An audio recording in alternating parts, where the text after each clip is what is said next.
Olá, o programa Argumento de hoje conversa com o senador Randolfo Rodrigues sobre o decreto do governo federal que prevê a venda de ativos de distribuidoras de energia elétrica. Senador, o senhor apresentou um projeto de decreto legislativo aqui no Senado para assustar, cancelar esse decreto do governo federal. Por quê? Porque este decreto do senhor Michel Temer é a maior ofensa ao patrimônio público que se tem notícia, eu diria, da história republicana. Veja, ele flexibiliza as empresas de sociedade de economia mista. Ele abre a possibilidade de entrada de capital privado onde era impensável. Ele abre a possibilidade de empresas nacionais, como o Banco do Brasil, criado por Dom João VI em 1808, ser privatizado. Ele abre a possibilidade de uma instituição estratégica para o desenvolvimento nacional, como a Caixa Econômica Federal, ter participação do capital privado. Ou seja, é um dos decretos mais lesa-pátria que eu tive conhecimento neste país. É essa a razão que me levou a apresentar o projeto de decreto legislativo. Tem uma questão formal também, esse tipo de projeto teria que passar pelo Congresso e não ser apresentado como decreto? Eu entendo que sim, o presidente da República exorbitou em suas atribuições. Qualquer medida que busque abrir o capital de sociedade de economia mista, abrir o capital de empresas estatais fundamentais para o desenvolvimento nacional, tinha que ter uma apreciação do Congresso. Não poderia vir através de um simples ato de um decreto presidencial. Por esse motivo, alguns senadores apresentaram uma ação à Procuradoria-Geral da República, representação na Procuradoria-Geral da República. O senhor não apoiou essa ação, Não chegou a assinar, Não apoio também essa ação, mas eu acho que o caminho mais adequado é o parlamento sustar esse decreto. Está na Constituição e a gente deve segui-la, que todos os atos do presidente da República que exorbitem de suas atribuições devem ser sustados pelo parlamento através do decreto legislativo. Então eu creio que a atribuição primeira de sustar este ato é do parlamento, embora apoie qualquer ação que vise neutralizar esse decreto, mas a primeira ação deve ser do parlamento. Um dos argumentos na representação é de que esse decreto estaria favorecendo grupos econômicos. O senhor não tenho dúvida disso. Por quê? O governo do senhor Michel Temer não cansa de buscar aferir recursos. E como diz as denúncias da Procuradoria-Geral da República contra ele, os recursos muitas das vezes não são nem para o interesse nacional, para o interesse do grupo que se organizou no terceiro andar do Palácio do Planalto e que já foi denunciado como organização criminosa, que tem à frente o senhor presidente da República. Essas ações de venda, de entrega, de negócios por parte do senhor presidente da República vão em todas as vertentes.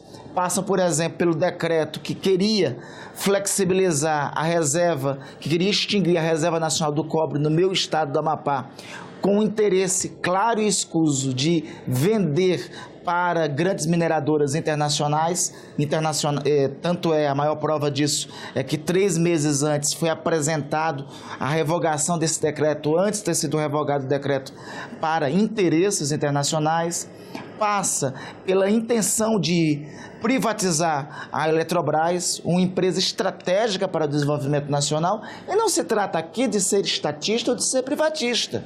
Eu acho que tem áreas do Estado Nacional que não cabe ao Estado Nacional, que não cabe ao Estado brasileiro mantê-las, que exacerbam, mas também não é aceitável a entrega de todo o patrimônio nacional e sem ter a correspondente combate à desigualdade, que é o papel que teria a oferir recursos com privatização, como está sendo feito pelo governo do senhor Michel Temer.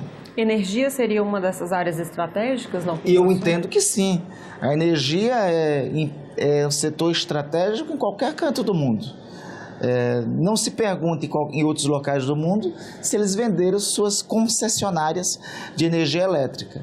A Eletrobras, para regiões como a minha, como a região da Amazônia, como a Amazônia, não existiria a geração de energia elétrica que não fosse como a ação do Estado brasileiro. As centrais elétricas do norte do Brasil, a Eletronorte, fundada nos anos 1970, só foi criada, só foi fundada e só cumpre o papel na região amazônica porque é uma empresa estatal. Uma empresa privada não faria esses investimentos. Então, com a privatização, a consequência primeira é o aumento do preço da energia, a consequência segunda é penalizar os mais pobres. Com a privatização, como é que o Estado brasileiro vai poder manter programas sociais como Luz para Todos?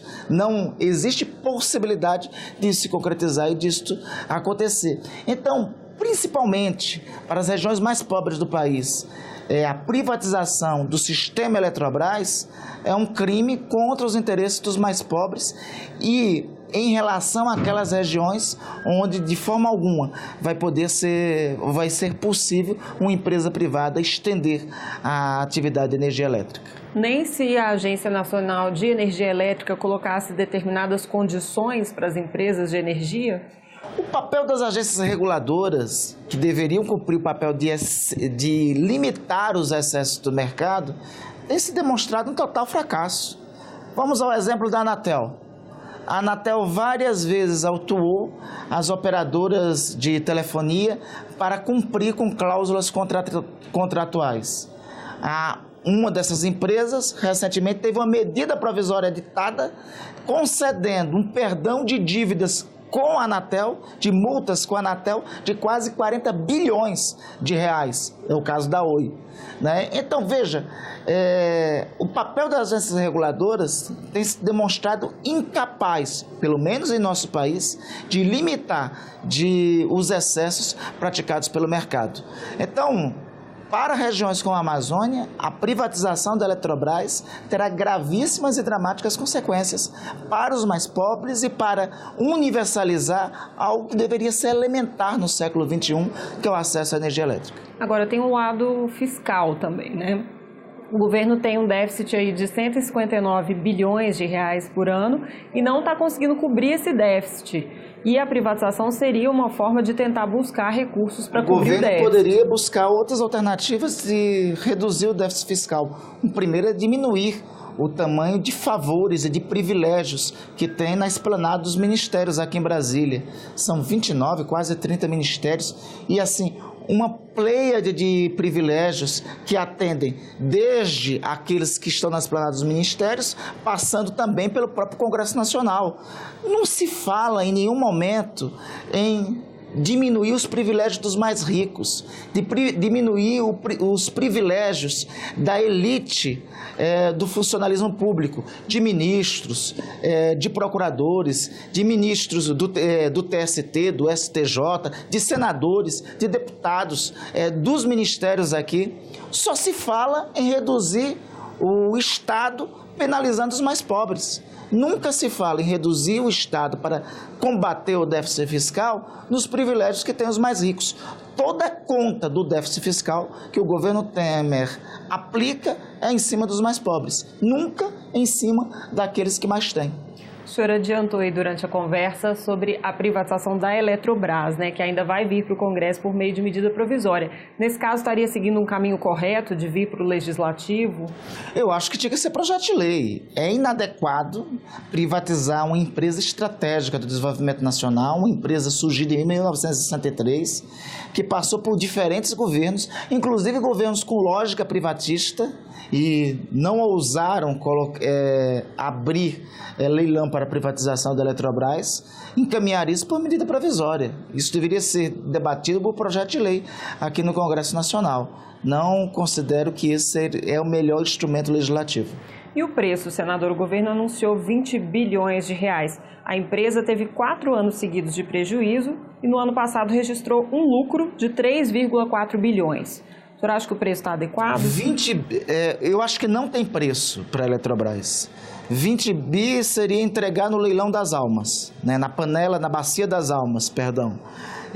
E não tem preço. Qual é o preço de elevar energia elétrica para os povos Waiampis, lá no meu estado do Amapá? Qual o preço de levar energia elétrica aos rincões mais distantes do Oiapoque? Qual o preço de levar a energia elétrica para toda a região do entorno do município de Calçoene e Amapá? Só para dar alguns exemplos do meu estado. O preço disso é um preço que o Estado tem que assimilar, de universalizar o acesso à energia elétrica para todos, de garantir o acesso e de tornar, com a garantia do acesso, e tornar assim mesmo a empresa rentável. A Eletrobras vai ser privatizada para atender interesses externos e para condenar todas as populações que já citei aqui para você a não ter acesso à energia elétrica. Senador, eu agradeço pela participação no programa Argumento. E se você quer enviar sugestões, opiniões a respeito deste programa, ligue para o 0800 61 22 11. A ligação é gratuita. Você também pode rever esta entrevista e outras edições do programa Argumento pelo nosso site. O endereço é senado.leg.br/tv. Até a próxima.